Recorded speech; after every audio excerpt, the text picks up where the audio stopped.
Magandang umaga po sa ating lahat. Tayo po tayong lahat at sa pagsisimula po ng ating preaching. Let me start with this thought, Revelation chapter 4. Revelation chapter 4.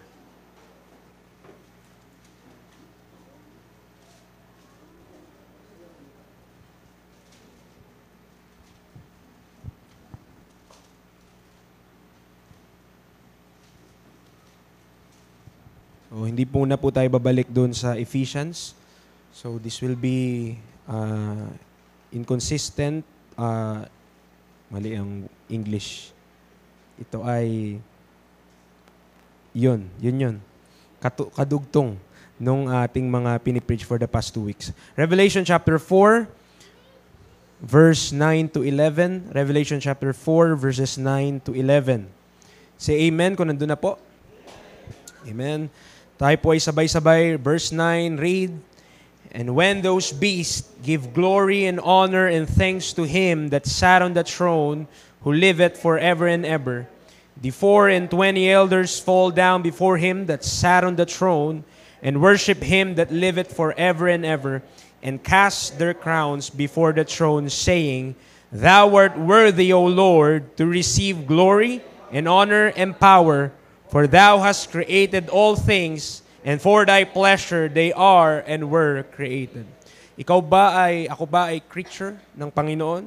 Are you a creature of God? Do we acknowledge that we are His creatures, na tayo nilikha ng Diyos? Then we are, sabi ng verse 11, created for thy pleasure. Amen. Tayo ay nilikha para sa kaluguran ng Diyos. We're not created for our own pleasures. Hindi tayo nilikha ng Diyos para lang sa sarili natin. We are created for His pleasure. Tayo po ay manalangin, Lord, salamat sa umaga pong ito inyong pinagkaloob. Lord, help us to know you more. Makilala ka namin, O Diyos. Makilala namin ang iyong kabanalan.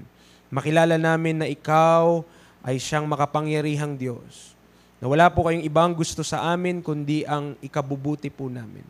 Lord, help us with our disobedience. Help us with our rebellion. Help us, Lord, na mas lalong magtiwala, Panginoon, sa iyo, sa iyong salita. Not just on our lips, but with our lives. That it will be consistent to what we believe. Na hindi po kami, Panginoon, blasphemous with our own living, with our way of life. Help us, Lord, to be consistent with thy will sa pangaral ng iyong salita. Panginoon, patulungan niyo po kami. I-renew niyo po ang aming mind. We are bombarded with the things of this world. We are cumbered about with so many things. And we are not seeing clearly your glory through your word. Help us, Lord, to be more and more worshipful. Help us, Lord, to be more and more. Ikaw ang aming i-praise. Ikaw ang aming, Panginoon, paglagakan ng aming oras, ng aming panahon. Help us, Lord, to be more of servants, your creature, serving you with our lifetime, with whatever we got. In Christ's name we pray. Amen and amen. Tayo po ay makakaupo.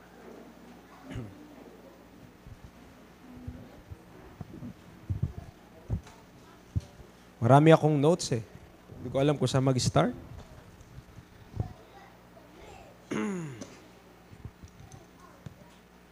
Saan tayo mag-start dito? But, dito po sa ating text, in Revelation chapter 4, doon sa kalangitan, doon mismo sa trono ng Diyos, may mga beast, may 24 elders, and I believe yung 24 elders, yun naman, tao yun. So there are beasts, no? There are, sige po, pasok po kayo. There are beasts and there are 24 elders that sat on the throne. But look on verse number 10. Ano yung action or ano yung ginagawa ng 24 elders? They worship Him that liveth forever and ever. So, this is something na gusto ko pong ibigay muna for our introduction.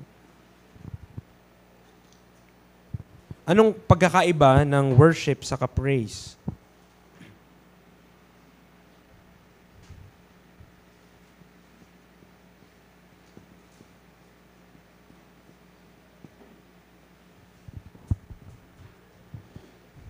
Sa maraming mga simbahan, sa mga churches, ang praise and worship ay kantahan. Okay? So kapag worship daw, yun yung mabagal. Kapag praise, yun yung talunan. Okay. Pero hindi po yun ang tinutukoy ng Bible when we talk about praise and worship. That word worship, ang root word nun ay ito, nawala lang siya. Siyempre, kinonjunction mo yung dalawang salita. But the root word is worth. Pag tinignan mo sa dictionary and etymology, o yung study of the origin of words. Nagmula yung word na worship sa worth. So when we say we are worshiping God or ating sinasamba ang Diyos, that is more of kilala mo kasi kung sino siya at kung ano siya. You know who He is. Nakikilala natin kung sino yung Diyos. That's why we could worship God because we know that He is a holy God. So it's more of knowing the person. It's more of knowing that God who created us. Yung Diyos na lumikha sa atin, that's why you know kung sino siya. Alam mo kung ano siya. You know His worth. And mga kaibigan, mga kapatid, without God, wala tayo. Knowing Him, dapat magdulot yun ng worship sa atin. Amen. Dapat magdulot yun na without Him, I can do nothing. Kung wala siya, wala ako, wala akong magagawa. At kung mabubuhay ako without God and without His will, I'm living in vain. Ako'y nabubuhay ng walang kabuluhan. Praise is more of thanking Him or praising Him sa mga ginawa niya. Kung anong ginawa ng Diyos. Praise, sabi, praise God, praise the Lord. Bakit mo siya i-praise? Dahil sa kanyang mga blessing, di ba? But sometimes, dumadaan tayo sa mga problema sa buhay, but hindi nangangahulugan yun na hindi mo kayang i-worship ang Panginoon. O hindi mo kayang i-praise ang Panginoon. We should always have that attitude toward God. Amen. We are first and foremost, nawa, we are believers to that one true God. Tayo ay mga mananampalataya, tayo naniniwala na merong isang buhay na Diyos at tayo sumasamba sa Kanya. Ilan na kaya ang tao sa mundo ngayon? Bilyon na eh. Tama? Hindi ko alam kung sobra na ng 10 bilyon. Pero napakarami na pong tao sa buong mundo. Hindi ka ba nagpapasalamat na ikaw ay naniniwala sa totoong Diyos? Kasi marami sinasabi yan eh. Yung 8 bilyong tao na yan sa buong mundo, they are worshiping different gods. May Diyos ng bato, di ba? May Diyos ng palaka, may Diyos ng anghel, may Diyos ng mga planeta. Marami yan. Iba-iba yung mga sinasamba ng mga tao. But we must acknowledge na yung libro na ating binabasa, ito yung nagpapakilala kung sino ang Diyos. Ito yung revelation ng Diyos sa kung sino siya. Apart from His creation, ibinigay niya na ang kanyang word. No? Wala nang iba eh. Hindi na magpapakita ang Diyos sa atin ngayon sa panaginip. Mga kapatid. Why? Because His word is already complete at wala tayo sa prophetic timeline. Hindi tayo nabubuhay sa panahon na kung saan God is revealing Himself through dreams, visions, ganyan, and manifestations. He's revealing Himself through His word sa atin pong panahon. Dito natin siya makikilala. And mind you, kung ang isang panaginip ay kontra sa salita ng Diyos, ire-reject mo dapat yung panaginip at tama ang salita ng Diyos. Hindi pa pwedeng, exemption to the rule itong panaginip na ito at ang Word of God, mali yun. Hindi pa pwede. God is consistent with His word. Consistent ang Diyos sa kung sino siya sa kanyang salita. Sa kanyang representation sa kanyang word, He is always consistent. At ang dapat may dudulot sa atin bilang mga mananampalataya is worship before that holy God. Amen. What's the difference? Ano pong kaibahan 100 years ago dito sa Pilipinas at sa panahon natin ngayon? So kung ngayon ay 2024, 1924, anong kaibahan ng buhay noong 1924 saka 2024? Bakit noong 1924, and some of the elder people in our church, you need to be careful with your words. No?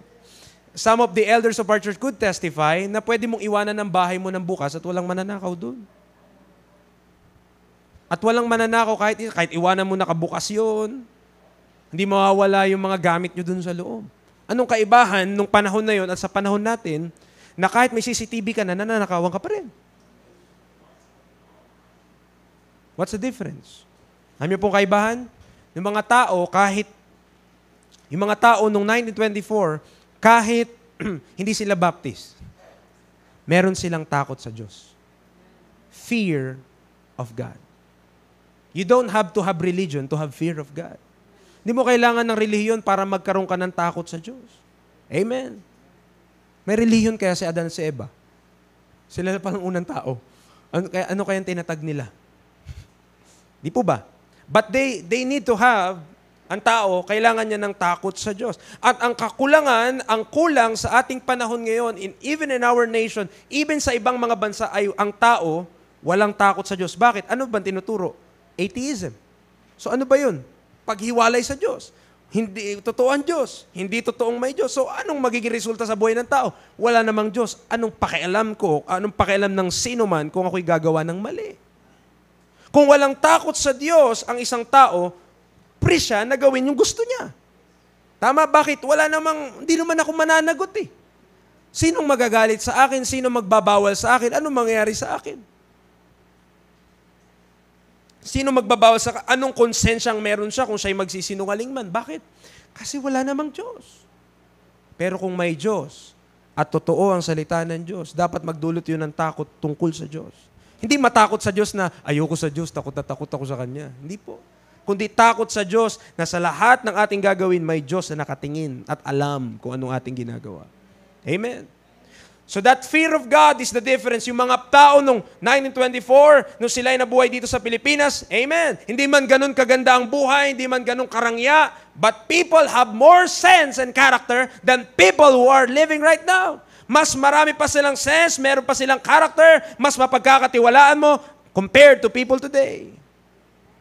Bakit? May takot sa Diyos. Amen. At maraming mga kabataan ngayon, walang takot sa Diyos. Amen. Kung may takot ka sa Diyos, matatakot ka magdabog.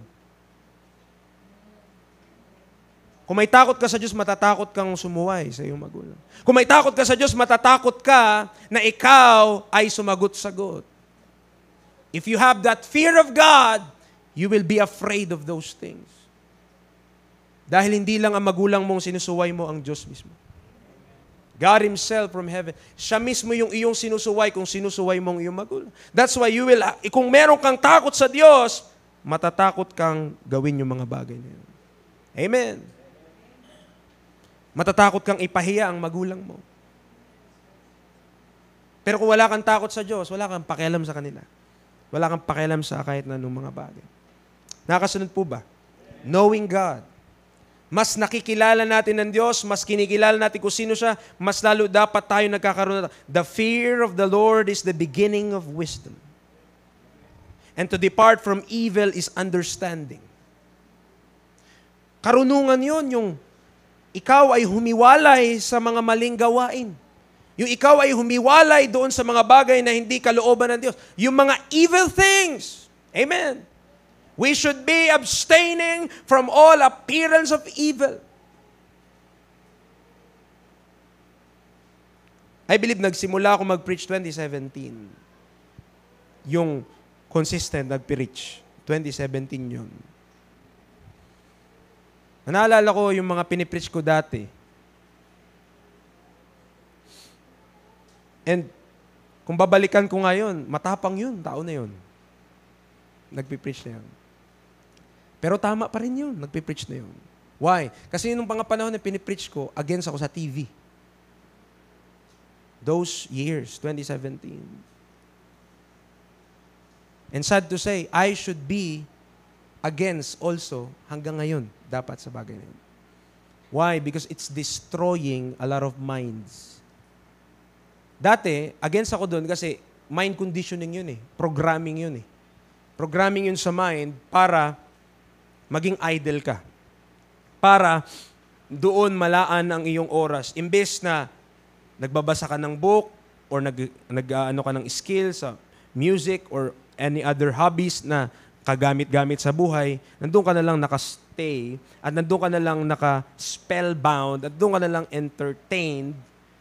That word entertainment, nakita niyo yung word na tain? Diba? Entertainment.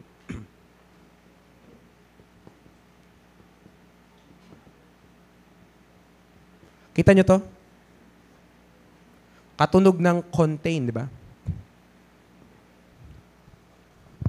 Ano ibig sabihin?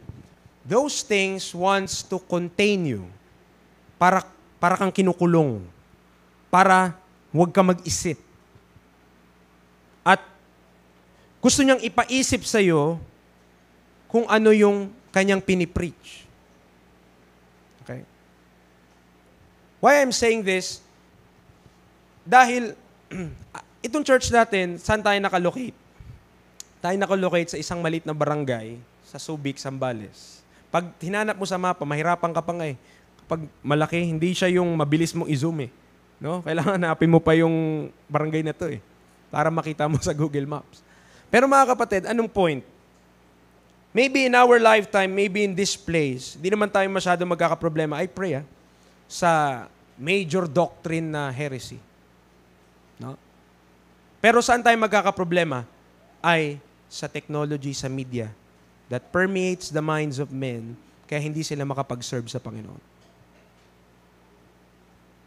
That hinders our service with that holy God. Amen. I believe necessary po. Kailangan eh. Kailangan na sa trabaho yun eh. Diba? Kumbaga, hindi ka na makapagtrabaho ngayon kapag walang cellphone. Kailangan kasi communications. Every time na magtatrabaho ka, pupunta ka doon sa workplace, you need cellphone para communication, note-taking, lahat na kalendaryo, papaalala sa'yo. Okay. No. But it has so replaced, pinalitan nito yung napakarami mga bagay na imbes that we are spending time sa ating family, sa mga tao. No, nakatakot nga sinabi ng isang pastor eh. Sabi niya, mas marami pa daw nakitang tao sa cellphone kaysa sa totoong buhay. Ibig sabihin, mas marami ka pang kilala sa cellphone na mukha kaysa sa totoong buhay na nakita mo talaga. At nakakatakot yun. Amen. Sa totoong buhay, nakikita mo lang 100 tao. Pero sa cellphone, dami mo kilala, 2K 3K. Pero sa real life, wow, 100 lang. Hindi maka-recognize. No? At, mga kapatid, we should beware. We should be, anong word ng Bible? Vigilant. Sober. Diba? Bakit po? Kasi, kapag hindi tayo naging maingat, kapag hindi tayo naging proactive, ito, meron na naman akong word. No? Puro words lang to eh. May pinagkaiba ang pagiging reactive sa proactive. Pero may isa pang classification, inactive. Okay? Anong pinagkaiba, preacher? Yung reactive tayo, pag reactive tayo, halimbawa, nakapakinig ka ng preaching, natamaan ka, ay mali pala yun, binago mo. So you react to something. Nag-react ka eh. Okay? Hindi naman sa lahat ng pangyayari, mali yun. Tama nga yun eh. Kasi pag naging aware ka sa iyong fault, pag naging aware ka sa kung anong dapat mong baguhin sa buhay mo, then you must change. Dapat daw magbago. That's reaction. That's reactive. Proactive is, wala pa yung problema, naghahanda ka na. So, hindi mo na kailangan magbago, kundi nakapagbago ka na, bago pa man dumating yung bagay na yun. That's being proactive. No? Hindi yung reactive sa mga bagay-bagay. Kundi, nakapag-ready ka na, ano yung inactive? Hindi ka active. Walang activity. So, yun yung problema, mga kapatid. We should be active in the service of the Lord. No? So, ang problema lang, kapag we are too reactive, pero hindi tayo proactive. One example,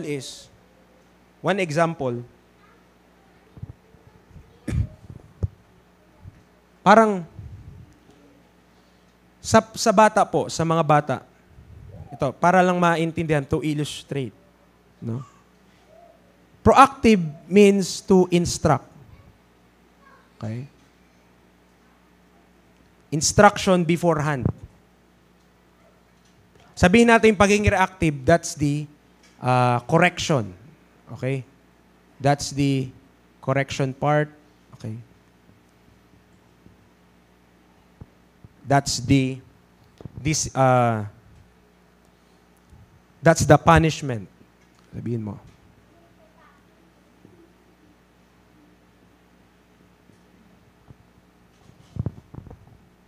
Okay. So halimbawa, pagiging proactive, so nagiging wise tayo or we are instructing them. Nag-instruct tayo kung anong dapat gawin, anong hindi dapat gawin. Sabihin natin yung pagiging reactive, yun yung pamamalo. Okay? Pamamalo sa bata.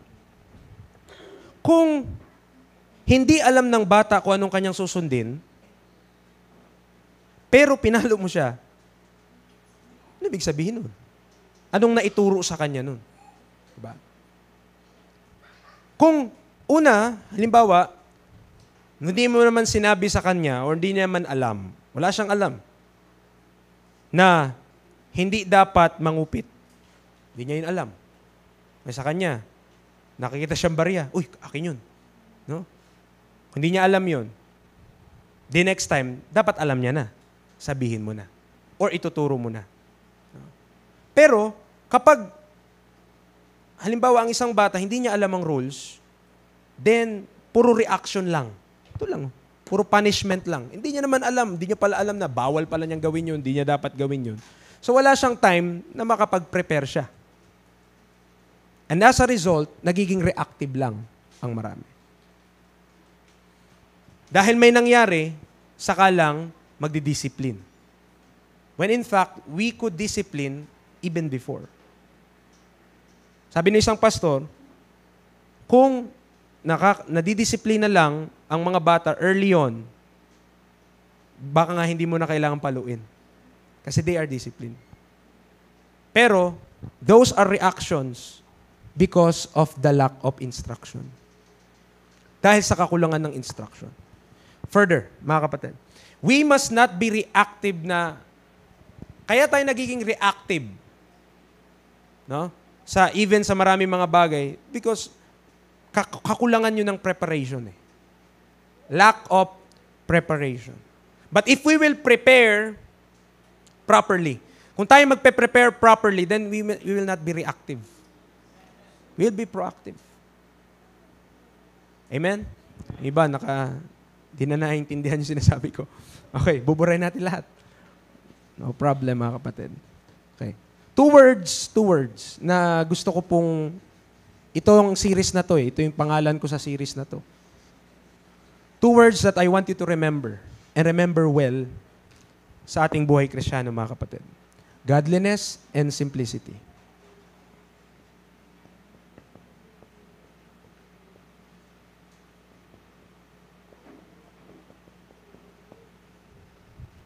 Godliness and simplicity. Our Christian life, hindi po kailangan na tayo ay sobrang komplikado and sophisticated. Amen. We don't need na sobra nating daming sistema. No. We must be simple. Simple enough na tayo ay mabuhay. Simple enough na piliin natin, mga kapatid, yung mabuhay tayo para sa Panginoon, at kung magawa natin yun the simplest way, the better. Amen. The simpler, the less problem. The less stress. The more younger looking we became. Ayaw ba natin? Gusto ba natin yung talaga namang kaya nang mag-barbell or kaya nang mag-pull up dito sa ating wrinkles? No? Ayaw naman natin yun. So, 2 Corinthians 1, 2 Corinthians 1,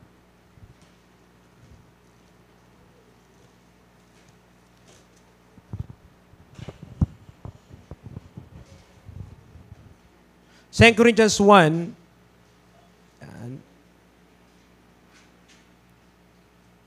look at verse 12. Ano pong sabi niya? For our rejoicing is this, the testimony of our conscience, that in simplicity and godly sincerity, not with fleshly wisdom, but by the grace of God, we have had our conversation in the world, and more abundantly to your word. So dito po mga kapatid, may kita natin yung word na simplicity sa kayong godly sincerity. And if we could avail ourselves na tayo mabuhay ng ganito sa kung paano dinidescribe ni Paul yung kanyang buhay, sabi niya, simplicity and godly sincerity, not with fleshly wisdom, but by the grace of God. Ito yung kanyang pamumuhay. This is his conversation in the world. Kung ganito yung ating pamumuhay, mga kapatid, wala ka na dapat hanapin pa. Amen. We could not ask for more or better than this. Kung makakapaglingkod ka sa Panginoon ng simple lang at hindi mo na-violate ang Scripture, we are living in godliness. So be it. That's it, mga kapatid. No? Pero, kapag marami pa tayong mga ginugusto, marami pa tayong mga bagay na dinidesire, na ang mangyayari ay susuwayin natin ang salita ng Diyos. By doing so, doon tayo nagkakaproblema at doon mas maraming sakit sa ulo.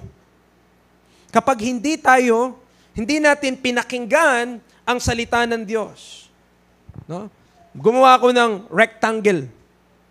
Pantay naman ba? Hindi. But rectangle. So let's say this. I-individualize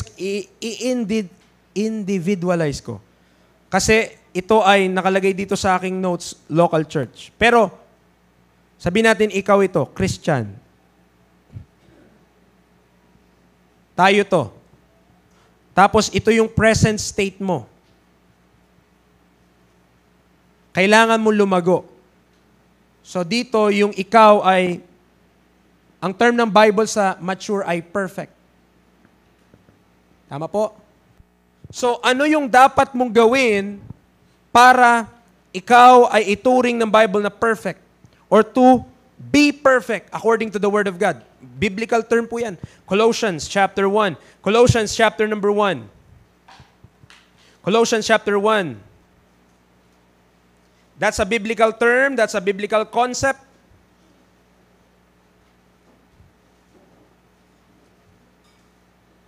Verse 28. Colossians chapter 1, verse 28. So ito po ay nanggagaling sa salita ng Diyos. This is not invented by men. Ang sabi niya, whom we preach. So ang tinutukoy niya sa verse number 27 is Christ. Okay? Wala tayong ibang ipangaral kundi si Kristo Jesus. Christ. So sabi ng verse 28, whom we preach. So we preach Christ. Warning every man and teaching every man in all wisdom, that we may present every man perfect in Christ Jesus. Nakita niyo po? Every man perfect. So yung perfect, description ng man. Pero description yun ng man na nakatanggap ng preaching, nakatanggap ng warning, nakatanggap ng teaching in all wisdom.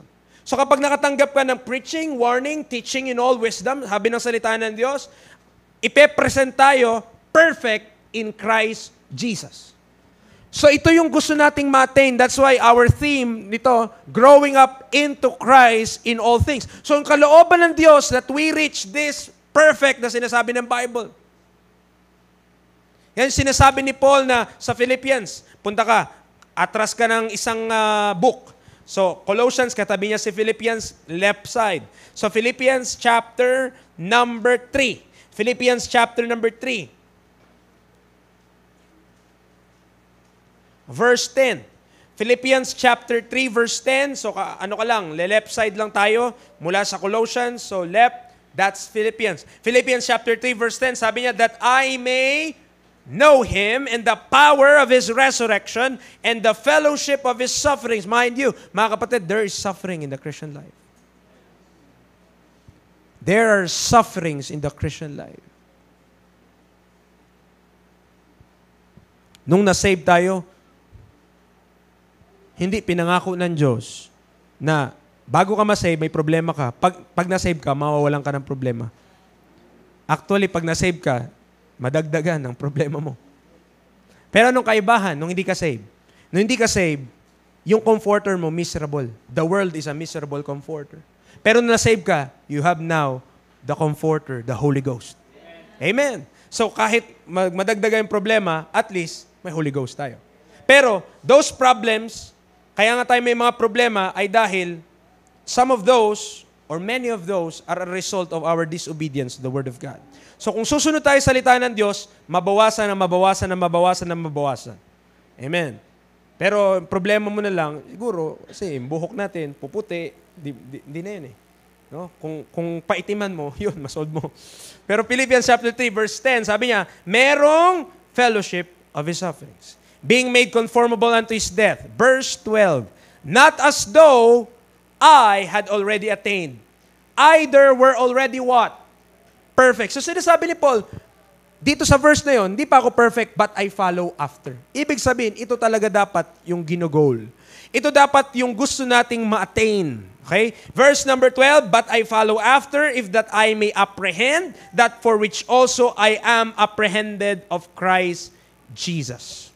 Verse 14, I press toward the mark. Verse 15, let us therefore as many as be perfect. So, naniniwala na kayo that perfect is a description of men. Okay? Description siya sa atin that it could be, para siyang, it's a description of a Christian na malago. Term ng Bible ay perfect. At ano yung mark nito? Ano yung senyales ng isang mananampalataya ay perfect? Charity is the bond of perfectness. So kung ang isang mananampalataya, makikita mo sa kanyang buhay, may charity siya, you are looking to a mature saint. Nakatingin ka sa isang malago na Kristiyano. Pero hanggat wala siyang charity, hanggat di mo nakikita sa kanya yung charity suffereth long and is kind. Charity envieth not. Charity vaunteth not itself, is not puffed up, that not behave itself unseemly, seeketh not her own, is not easily provoked, thinketh no evil, rejoiceth not in iniquity, but rejoiceth in the truth, beareth all things.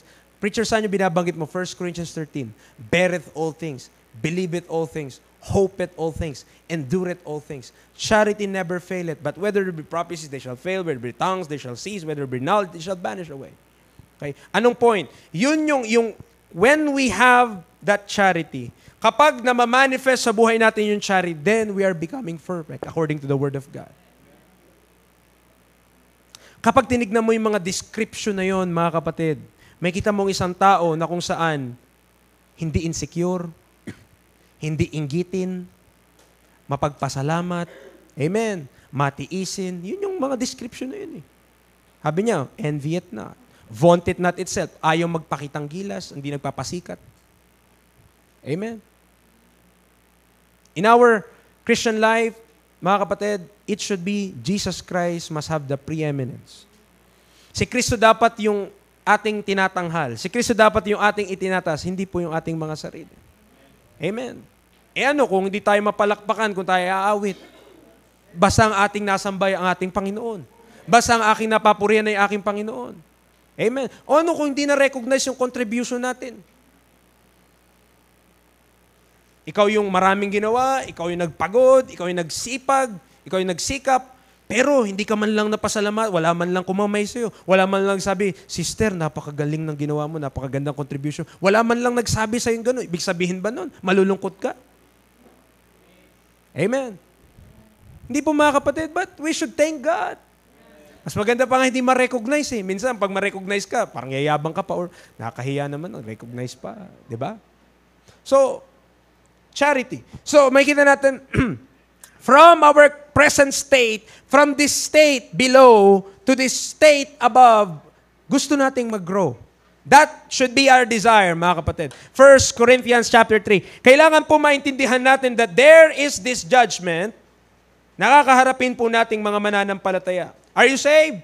If you are saved, meron pong judgment para sa atin. Hindi po pupunta na tayo ng langit diretso. Meron pong immigration area. Alam yun? Merong holding area. No? Kapag i-claim mo na, di ba? Pag i-claim mo yung sa airport, pag i-claim mo yung iyong mga baggage, may tag yun eh. Yun yung para sa'yo. No? Pag i-claim na natin yung ating resurrected body, may dadaanan ka muna. Judgment seat of Christ. Dadaan muna yon. Kumbaga may conveyor yon. Maandar. Okay. So 1 Corinthians 3, sabi niya in verse number 12, Now if any man build upon this foundation, gold, silver, precious stones, wood, hay, stubble, every man's work shall be made manifest. For the day shall declare it, because it shall be revealed by fire. And the fire shall try every man's work of what sort it is. If any man's work abide, which he hath built thereupon, he shall receive a reward. If any man's work shall be burned, he shall suffer loss. But he himself shall be saved, yet so as by fire. Mga kapatid, salvation is so sure. Kung ikaw ay ligtas dahil sa dugo ng ating Panginoong Jesucristo sa kanyang krus sa Kalbaryo kung paano siya namatay, nilibing at muling nabuhay sa ikatlong araw, kung ikaw ay saved, sure yung langit. Amen. Pero yung reward, hindi. Reward, hindi po mga kapatid, consolation prize ang reward sa langit. Reward is different sa gift. Salvation is a gift. Reward is not a gift. Okay? Ang reward ay hindi po inireregalo ng Diyos. Now, what's our point? Merong judgment na sa atin ay naghihintay. There's judgment.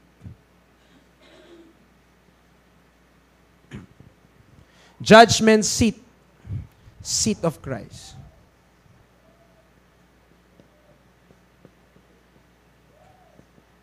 Preacher, kailan mangyari to? I believe after the rapture. Pagka-rapture natin, that's the judgment seat of Christ. Doon tayo umunta. Pagkatapos nun, saka mo makuha yung iyong brand new body na pala agad. Kasi the trump of God will sound, di ba? And the dead in Christ shall rise first. Okay? Pero merong judgment seat of Christ. At doon itatry every man's work of what sort it is. So, dadaan tayo dito sa judgment seat of Christ. Sino yung ayaw makareceive ng reward? Sino sa atin yung ayaw natin makatanggap ng gantimpala sa Panginoon? Preacher, ayoko. Yung malaman ko lang save ako. Yung malaman ko lang papunta ako ng langit. Yung malaman ko lang na makapiling ko ang Diyos magpakialaman. That is enough for me. Oh, napaka gandang mga sinasalita. Pero ang tao na ayaw ng gantimpala, ibig sabihin karnal. Bakit po? Because kapag wala tayong natanggap sa judgment seat of Christ, ang ibig sabihin lang nun, nabuhay ka para sa sarili mo. At hindi para sa Panginoon. Pero pag nabuhay tayo para sa Panginoon, merong reward yun. Nakuha niyo po? Okay. So, kung sa judgment seat of Christ, ang iyong paglilingkod ay magiging smoke, that means your life on earth, you became carnal and disobedient. Ibig sabihin lang, hindi ka sumunod sa Word of God. Alam mo yung truth, hindi mo sinunod. Alam mo yung dapat mong gawin, pero sumuway ka. Okay? That's why every instruction, every preaching na papapakinggan natin, na makita mo naman, dapat sundin, dapat gawin ng isang mananampalataya, at ayaw natin gawin, sinusuway natin, that is disobedience na eh. Amen? And the fire shall try every man's work of what sort it is. Dadaan yun sa apoy.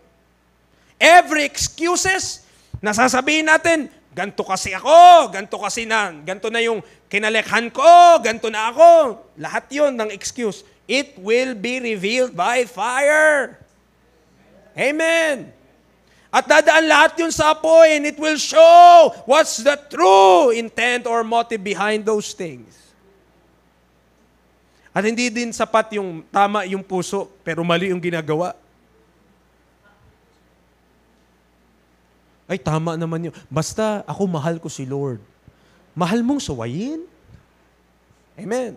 So, hindi sapat yung maling puso, tama yung paglilingkod. Paano nangyari yun? At tama ang puso, mali ang paglilingkod.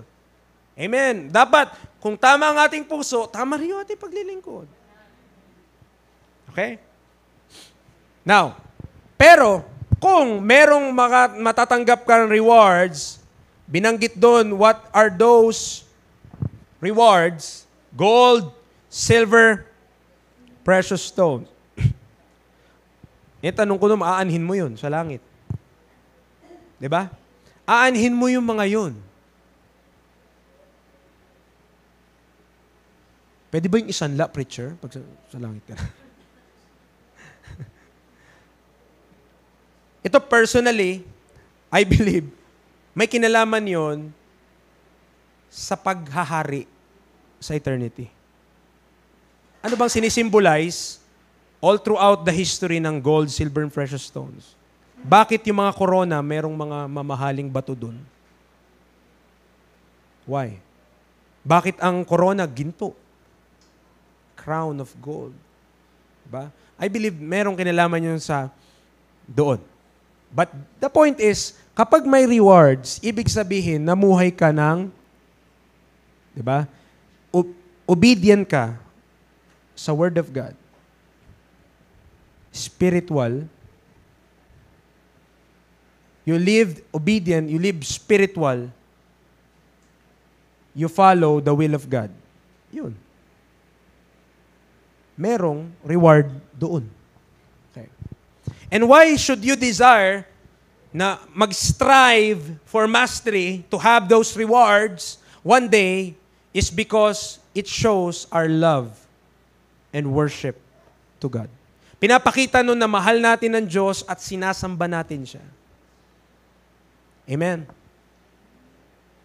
Yung distance sa kung nasaan ka ngayon sa pagiging perfect according to the Word of God, kamusta po?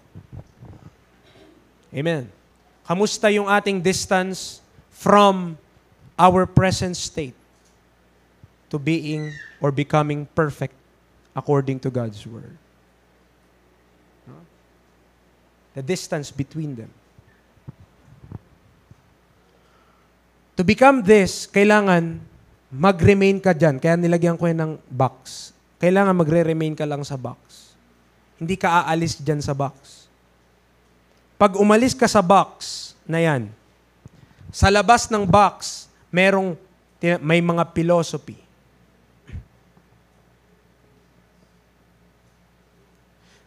No? Kabilang doon, pragmatism. Philosophy yun eh. Okay? Pag lumabas ka sa box, merong tinatawag na tradition of men. Merong mga tradition of men.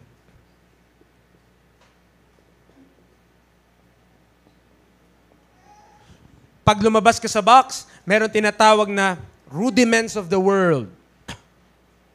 Rudiments of the world.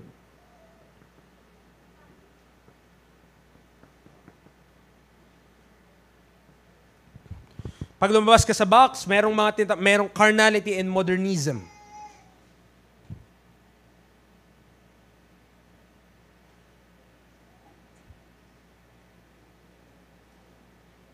Ano ibig sabihin mo, preacher? Kapag ginamitan mo ng mga bagay na to, yung paglago mo, para kang naglagay ng bulok na prutas sa isang kaing. So ano magiging result? Corruption. If you want to grow like what the Bible says, kung ano yung sinasabi ng Biblia tungkol sa pagiging mature, then you must reject by all means these things. Kailangan mo i-reject yung mga yun. Alam mo yung limitation ng rudiments of the world? Alam mo po ibig sabihin ng rudiments of the world? dinescribe sa Book of Colossians, touch not, taste not, handle not. Ano yun? Mga pwede, mga bawal. Kung yun lang ang Christian life mo, ay bawal kami ng ganito, ay pwede kami ng ganyan, ay bawal kami ng ganyan. That's just rudiments of the world. Amen. Kapag wala na sa rules, gagawin mo na. Bakit? Wala namang nagbabawal sa akin eh. Tama? Wala naman nagsabi sa akin, di ko pwedeng gawin yun. So, ibig sabihin, kapag wala kang makitang verse na particularly, yung ginagawa mo, wala naman yun sa Bible, okay na yung gawin. Di ba? Kasi wala naman yun eh. Yun ang limitation ng touch not, taste not, handle not. That's the rudiments of the world. No? Merong mga tradition of men. Merong mga philosophy. Okay? Pero, dapat mag-remain ka sa box. That box, yung box na yun, sinisimbolize niya yung biblical principles. Sinisimbolize niya, mga kapatid, yung dito ko lalagay sa loob para hindi tayo lalabas ng box. No? Sinisimbolize niya yung living godly in Christ Jesus. O, sabi, godliness.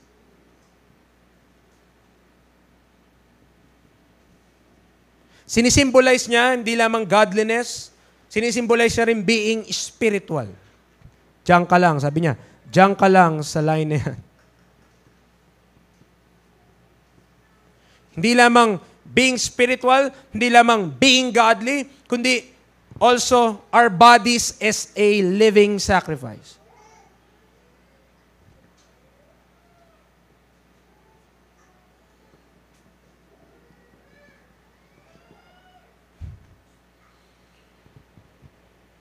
And also stewards of the mysteries of God.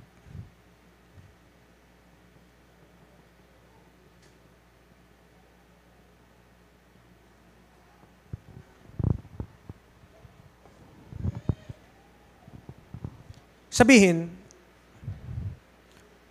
kung gusto mo i-conclude or gusto mong i-summarize yung box na yan,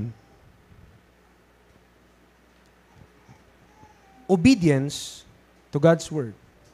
Pagsunod sa salita ng Diyos. When we obey the Word of God, yan ang tunay na paglalago. When we obey the Word of God, that's the true essence of growing and being perfect in the Lord or in Christ Jesus. Pero pag di natin sinunod ang salita ng Diyos, kapag meron tayong mas better idea other than the Word of God, dinedeclare natin na mas magaling tayo sa Diyos. 2 Corinthians chapter 10. This is our text doon sa mga nakaraang linggo. I-connect natin dito sa ating pinag-uusapan. 2 Corinthians chapter 10.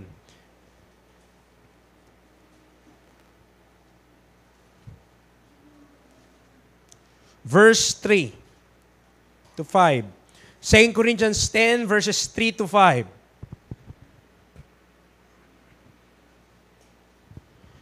For though we walk in the flesh, tayo ba lumalakad sa laman? Ay, opo. Huwag mo sabihing espiritu kang lumalakad ngayon. Layuan mo kami. Okay? We are walking in the flesh, pero we do not war after the flesh. Remember, hindi po tayo nakikipaggera gamit ang laman. Amen. Hindi dahil iba yung pananampalataya niya sa pananampalataya ko, sasaksakin ko siya. Ibang relihiyon po yun, hindi po yung Christian. Amen. Ibang relihiyon po yung nagpapasabog. Amen. Ibang relihiyon po yung kayang pumatay para sa Diyos nila. Okay? Kayang, hanggang ngayon na, tayo mga kapatid, live peaceably with all men. Amen. Kung gusto mo malaman, pag-aralan natin yung sunod, why God allows that in the Old Testament pero hindi ngayon. Okay? It's a different time. So, sabi niya, though we walk in the flesh, we do not war after the flesh. Di tayo nakikipaggera po sa laman. For the weapons of our warfare are not carnal, but mighty through God to the pulling down of strongholds, casting down imaginations, and every high thing that exalted itself against the knowledge of God, and bringing into captivity every thought to the obedience of Christ. So lahat ng bagay, so malalagay mo, high thing, kapag lumagpas ka dito, high thing yun.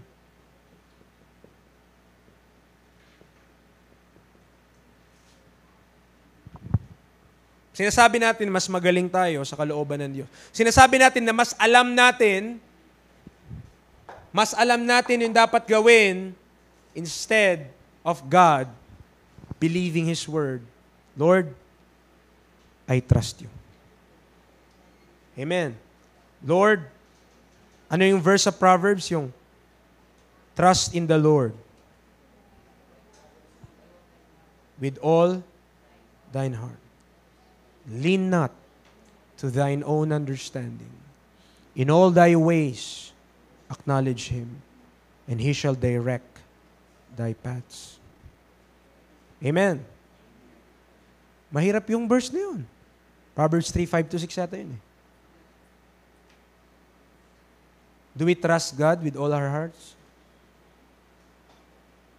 Amen. O naglilin tayo sa ating own understanding maraming beses? In all our ways, do we acknowledge God? Sa lahat ng desisyon natin sa buhay, sa pagbili natin ng lahat ng bagay, do we acknowledge God? Pag may bibilhin tayo, do we acknowledge God? Preaching to myself. Kapag bibili ng RC, pag bibili ng Coke, do I acknowledge God? Amen. Do I acknowledge God? Pag bibili Mountain Dew? Do I acknowledge God kapag sarap ng kain ng, ano tawag doon? Ang tawag doon yung isa may chokes to go, di ba? May lechong manok, tas liempo, oo. Sarap ng kain. Do we acknowledge God in what? Sa lahat ng mga area ng buhay natin? O ina-acknowledge lang natin siya kapag mahirap na? Kapag umiiyak na tayo? Kapag di na natin kinakaya, nagbe-breakdown na tayo? Do we acknowledge God? Amen. Sabi niya, in all thy ways, acknowledge Him. Amen.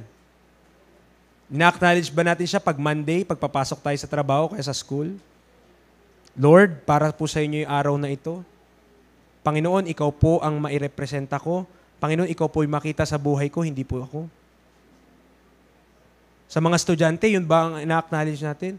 Kaya ni Kristo, kung si Kristo kaya estudyante, kaya kanyang makopya. Kaya kayang mangopya ng Panginoong Hesus. Amen. Kaya kayang magbulakbol ng Panginoong Hesus. Kaya kayang wag magseryoso sa pag-aaral ng Panginoong Hesus. Sa palagay nyo kaya? Palagay ko hindi. Amen. Kasi nung 12 years old pa lang ang Panginoong Hesus, kausap niya ng mga doktor. 12 years old. Ang kausap niya, doctors of the law. Pero, namamangha pa sa kanya. Yun, mga buong buhay na nag-aral yun. Pero siya, 12 years old. Why? Doon siya pinalaki. Hindi lamang dahil Diyos siya. Tandaan natin, he grew as a man as well. He grew as a man. The problem is, kapag napalaki po ang mga bata with cellphone, with technology, talagang lalaki sila na ang kanilang mind, di masya-sharpen. Malilimit. Imbis na 1 terabyte yung mind nila, 2 gig lang. Wala nang mailaman. Amen. Imbis na yung RAM nila, 8 gigabyte per second. Wala mga kapatid, floppy disk. Ganun kabilis yung kanilang pag-iisip. Okay? Why? Dahil inalaw natin na ma-shape ng world ang kanilang thoughts. We allow the wisdom of this world na sila ang magpalaki sa mga young people na ito. Amen. Mga parents, please, kahabagan niyo po sila. Hindi po pastor ang magpapalaki sa kanila. Amen. Ang mga magulang po ang binigyan ng utos ng Diyos. Wala pong inutos. Amen. Ang pastor po, ang preacher po, ang responsibility to the flock. Amen. But to the families, ang binigyan ng responsibility, the heads. of the families. Okay po? It's not the pastor. Because the pastor, the preacher, no? They will head their own families. Pero yung sa mga sari-sarili pong pamilya, you have your head in that family. So dapat kawawa po talaga sila, mga kapatid. And one day you will cry, "Preacher, pastor, ano pong gagawin dito sa bata na ito?"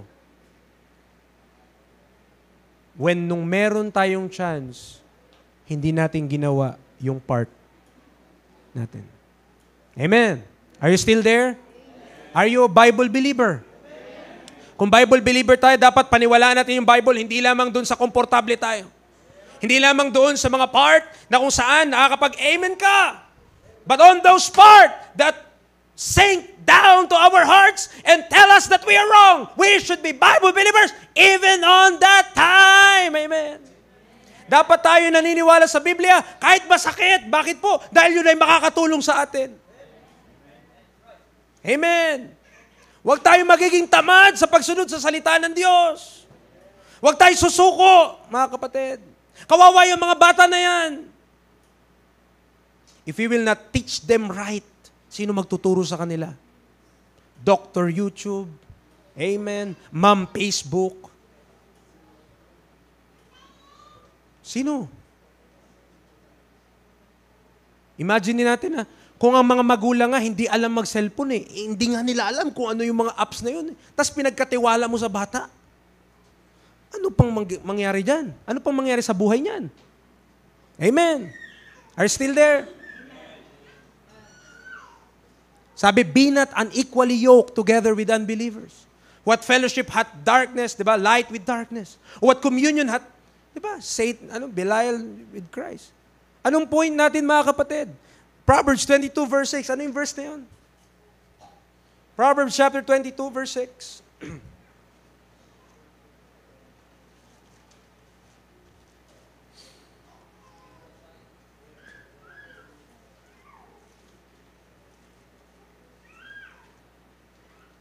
Proverbs 22 verse 6, ano sabi ng Bible? Train up a child in the way he should go. Saan natin sila tinitrain? Where are we training them? Saan natin sila dinadala? Amen. If we are training them to follow the things of this world, when they are old, they will not depart from that. Amen. Are you Bible believers? Naniniwala ba tayo sa salita ng Diyos? Then we should believe with all our hearts na kung ititrain natin sila in the way of God, they will not depart from the way of God. Pero kung ititrain natin sila in the ways of this world, they will not depart from that either. Hindi rin sila magdi-depart doon. Amen. One day, sooner or later, magulat ka na lang of what they have become. Amen. Even nung panahon ko, nung ako'y 2017, I believe grade 9 pa lang ako noon. Doon nagsimula na yung mga kaklase ko. Nagulat na lang kami, next school year, buntis na sila. Or nung school year din na yun, buntis na sila. 2017. Why? Bakit? Hindi natin alam. May cellphone yun. Amen. Diba? May kung ano-ano yun, pwede lang gawin kung anong gusto nila kasi di sila pagbawal ng magulang nila dahil binibigay lahat ng gusto nila. Are we still preaching Bible? Amen. Mas maganda mapakinggan sa salita ng Diyos at mai-preach sa atin kesa pagsisihan natin sa huli. Nakakalungkot po. Nakakalungkot.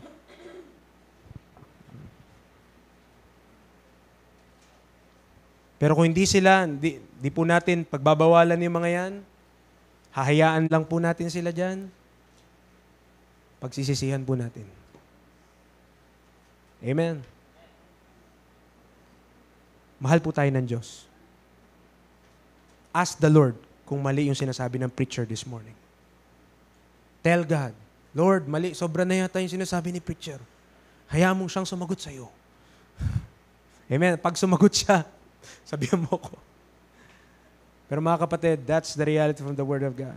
Kung hindi natin sila ititrain ng tama, kung hindi tama yung ating pag-train sa kanila in the way that they should go, dan din sila, hindi sila magdi-depart dyan. If we are teaching them to disobey the Word of God, they will not depart from that as well.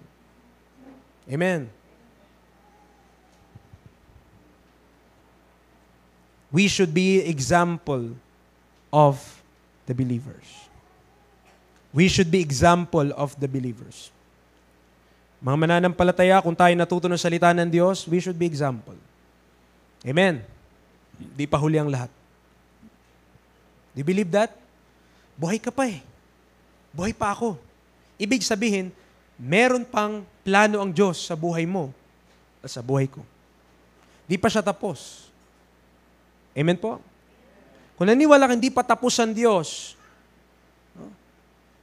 consider our ways, examine ourselves, turn to the Word of God, amen. Nagbabasa ba tayo ng Bible? Nag-meditate ba tayo ng Word of God? O ang minimeditate natin yung mga linggo-linggong lumalapit kay Rapitulpo. Yun yung meditations natin.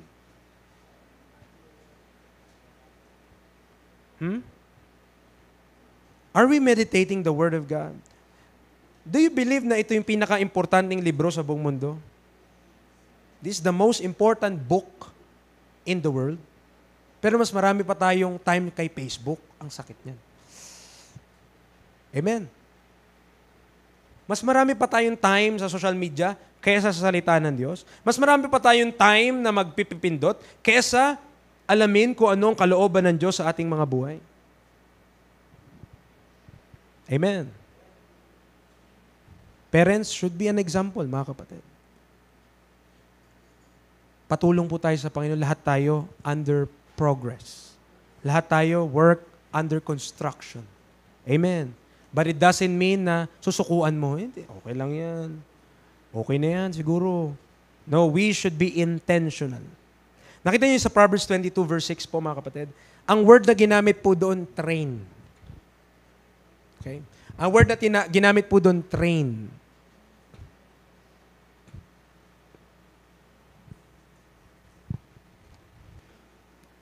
Just one example. Kapag lalaban ba, Olympics ka mo. Olympics, siyempre, yun yung mga pinakamagagaling na sa buong mundo yun. Magkukumpit. Pagpupunta ba ng Olympics, kunyari, lalaban na siya bukas. Yung buong 2 weeks na yun, nanood lang siya ng TV sa bahay. Tapos, Olympics na nung araw na yun. Palagay niyo mananalo yun. Siguro kung ang laban niya, panonood. Patigasan kung paano, no? Siguro doon. Pero yung atleta siklista, ganyan, swimmer, no? Kailangan po yun, rigorous training. Lahat ng kinakain nun, takal na takal. Kung meron ng nutritionist yun, meron pang dietitian yung mga yun. Lahat na mga kinakain nila, lahat ng mga training nila, 4 hours a day, 8 hours a day, lahat binibigay nila, that is training. Hindi lang basta na pag-isipan na, sige, magbabike ako bukas, labanan ko sila. Hindi po ganun. Sinasabi, tinuturo din yun ni Paul sa Timothy. Diba? He that run in a race, run all, diba? But one received the prize. Siya nag-strive for mastery. He must be temperate in all things. Dapat paghusayin niya. Dapat galingan niya. Dapat maging disiplinado siya sa ginagawa niya. Amen. Intindihan po natin. If we will not train these children right, train ng ginamit ng word ng Bible eh. Saan natin sila tinitrain? Don't train them na maging tamad. Amen. Huwag natin sila i-train na maging tamad. Dahil problema din yan ng mga trabaho na pagtatrabaho nila one day. Kung ang mga yan, hindi mo mas mautusan na isang beses lang susunod na. Pag inutusan niya sa work, ganun din yan. Nakatatlo na yung boss. Pangatlo, wag ka nang papasok bukas.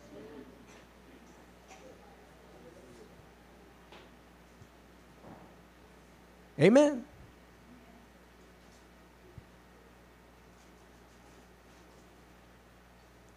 Mga kapatid, mahal po tayo ng Diyos. And if we want a church na gusto natin dito lalaki, no? Yung mga bata na may takot sa Diyos, amen, we must sacrifice. Ganun talaga. Yung mga nauna, kailangan magsakripisyo para sa kanila. Napakarami po. Napakaraming sira ng buhay na wag nating madagdagan sa ating hanay. We have the guidelines from the Word of God. Meron tayong guide eh. Gusto ng Diyos, ito tayo, ganito. Pero along that way, para mapuntahan mo yun, kailangan may living sacrifice. Hirap eh. Tama? Mas madali na lang yung kanta-kanta ka lang pero walang application sa buhay. Mas maganda lang yung a-attend ka lang, okay ka na nun. No? Mga kapatid, Christian life is not a Sunday thing. The Christian life is every single day of our lives. Anong kanta ni Ate Beng? Day by day. And with each passing moment, strength I find to meet my trials here. Amen. It's day by day. Hindi ang Christian life, hindi pang linggo lang or pang Miyerkules lang. The Christian life is every single day. And mind you, kung tayo po ay nag-church sa church na ito, we should represent Christ kahit nasa saan po tayo. Kaya nasa kahit nasaan ka pumunta, you represent Christ. Amen. Pag meron tayong ganun, may takot tayo sa Diyos na ganun, matakot kang gumawa ng mali. Matakot kang magkasala. Matakot kang hindi sumunod sa kalooban ng Diyos. Nandiyan pa po ba kayo? Amen. So turn to 2 Corinthians 10. Dun muna sa text natin kanina.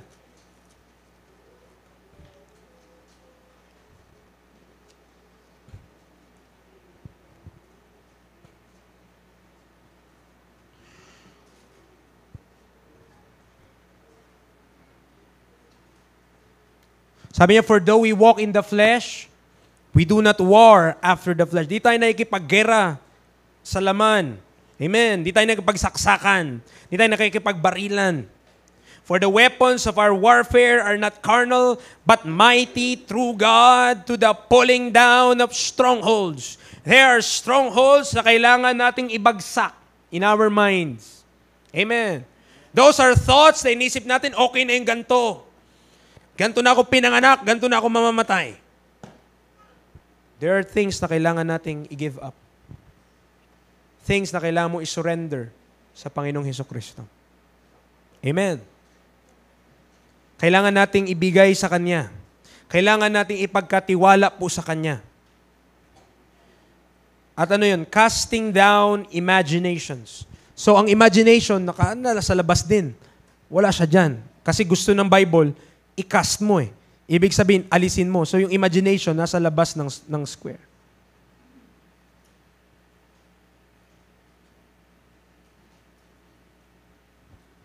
Casting down imaginations and every high thing that exalted itself against the knowledge of God. Kung meron pong instruction sa Bible, and it seems parang hirap nating sundin, mga kapatid, huwag tayong ma-hurt. Huwag tayong masaktan at mag-murmur. Hindi dapat ganon. Kapag merong instruction na hindi pa natin masunod, hirap na hirap tayo, nag-struggle tayo, then pray to God. Ipanalangin natin, Lord, help me para masunod ko po ito. Hindi po madali ito para sa akin, Panginoon. But because Thou hast said this, tama po ito. And I am wrong. Help me to obey. Help me to trust You, even though it's hard. Tulungan mo ko, Panginoon, na sundin Ka kahit po mahirap. In Philippians 2 verse 2, isa sa characteristic ng isang perfect local church or merong mga member that is perfect. In Philippians chapter 2 verse number 2,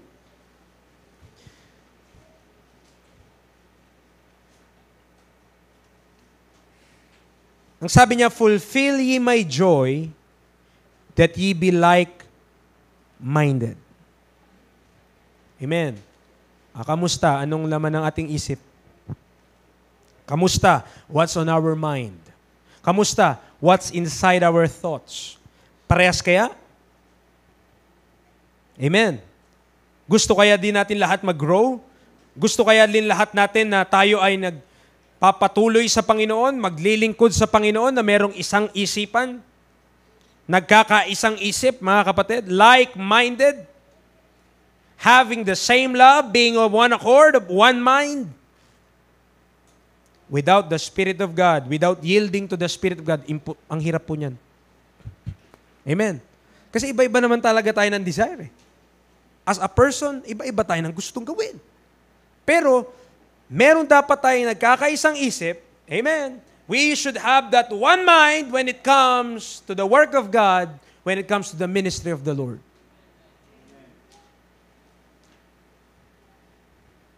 Isang illustration lang, mga kapatid. Jude.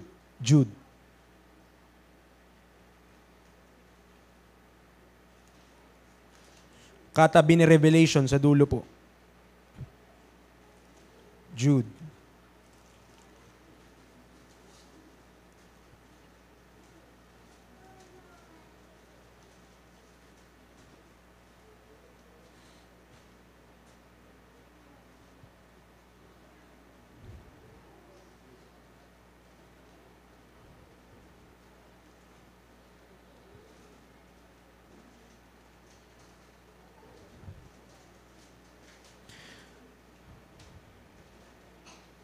Verse 21 to 23. Jude, kahit anong chapter, verse 21 to 23. Keep yourselves in the love of God. Okay? Looking for the mercy of our Lord Jesus Christ unto eternal life. And of some have compassion, making a difference. And others save with fear, pulling them out of the fire, hating even the garments spotted by the flesh. Kung tayo, mga kapatid, alam natin kung papaanong makakaligtas yung isang tao na nasusunog or masusunog, pagkakait mo ba yun sa kanya? Kung tayo yung fireman, o kung tayo yung bombero, na alam natin yung dapat gawin para makaligtas yung mga tao na kakulong doon sa bahay na nasusunog. Tingnan mo yung ginamit na description dito. In others, verse 23, save with fear, pulling them out of the fire. Pulling them out of the fire. Mga kapatid, tayo po, kung alam natin tayo papunta ng langit, we are saved by the Lord Jesus Christ. We should be thankful. Amen? Pero wag natin isipin at maging madamot sa kaligtasan na natanggap natin. May mga tao na kailangan pang maligtas. May mga tao na kailangan pa nating hanguin mula doon sa pagkapahamak at tayo yung makapagsasabi sa kanila. Pero sometimes, pero minsan, tayo yung nagiging hadlang. Bakit? Sa ating sariling pamumuhay. We became the hindrance for them to hear the gospel. Bakit? Kasi ang ating buhay nagiging blasphemous sa kanila. We say that we know God, but in works we deny Him. Being abominable in every good work, reprobate. We should not be. Amen. So dapat ang ating buhay nagiging pattern, nagiging example, nagiging isang spectacle unto them that this life is no longer for me. Amen. Ang buhay na ito hindi na para sa akin. 2 Corinthians chapter 5, verse 14 to 15. 2 Corinthians chapter 5, verses 14 to 15.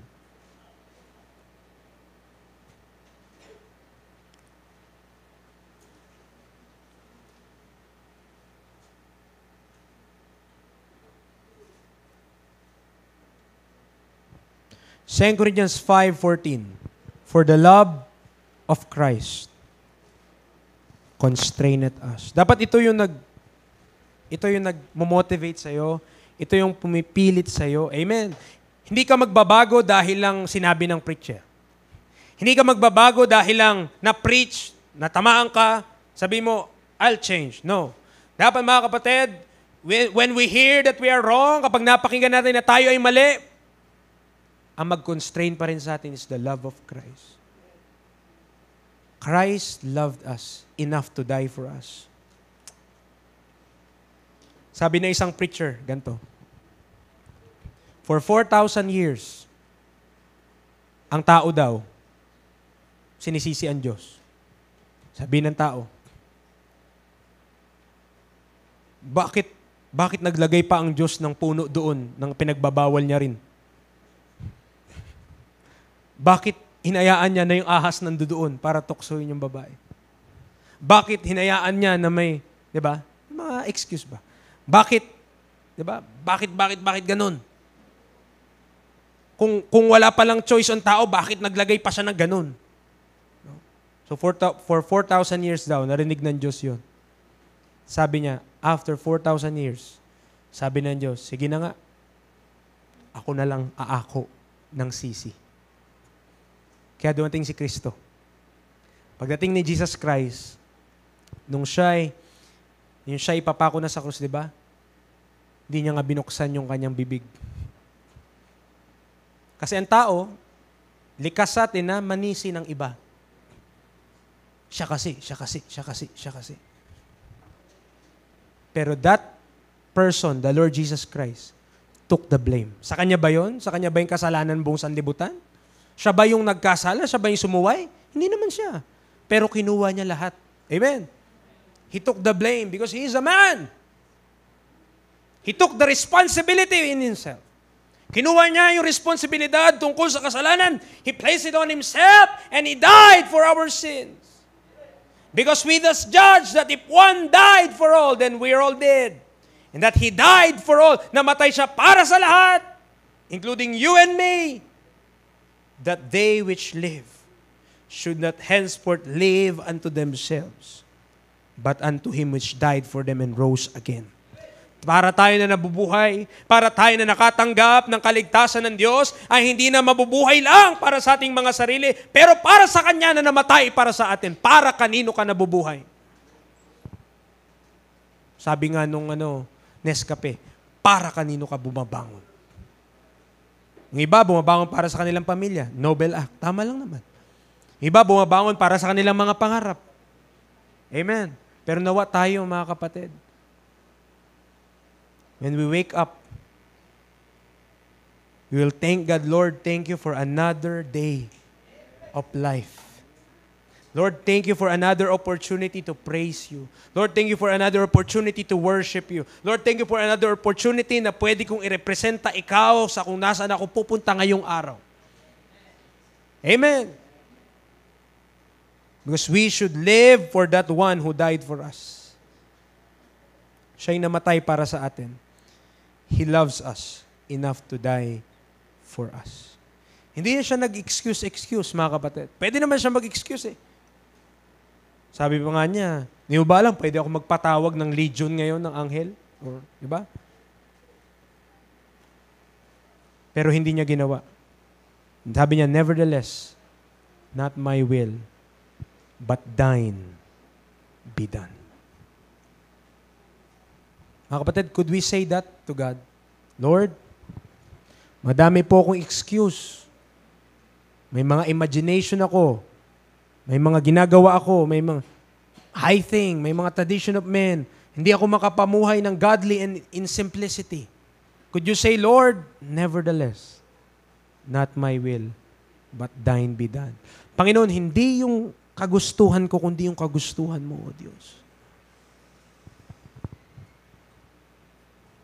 Not my will, but thine be done. Masakit. Nakasanayan na ng mga young people na talagang adik na adik sila sa cellphone. Sabi na magulang, nevertheless, not my will, But thine be done. Kunin ko na yung cellphone, hindi makabuti sa'yo, hindi ka naman nag-aaral eh. Kaya-kaya ng magulang yun. Ang magulang pa nasaktan. Naku, kawawa ka naman. Hindi mo na makakachat yung crush mo. Kawawa naman ikaw. Naku.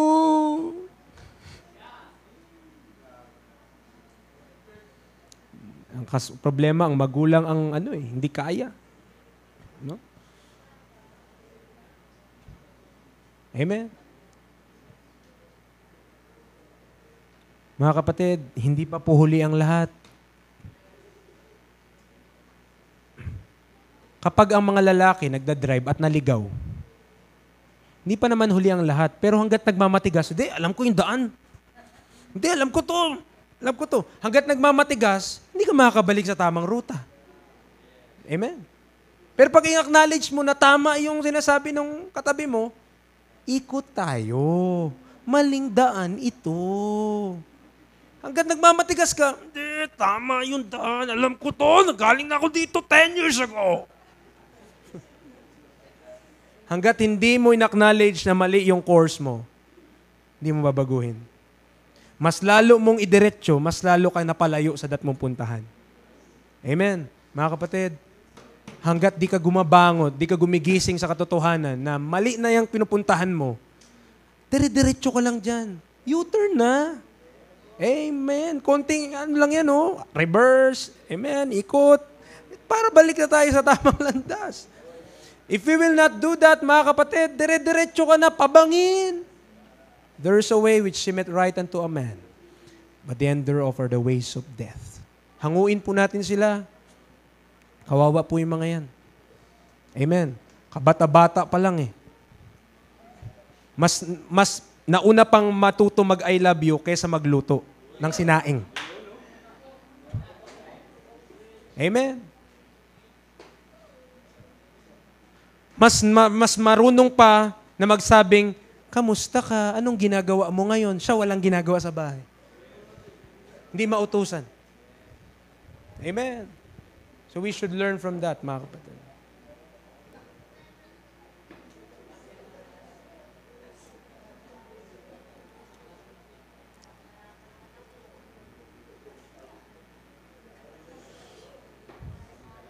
To close, mga kapatid, to close. Mahaba na.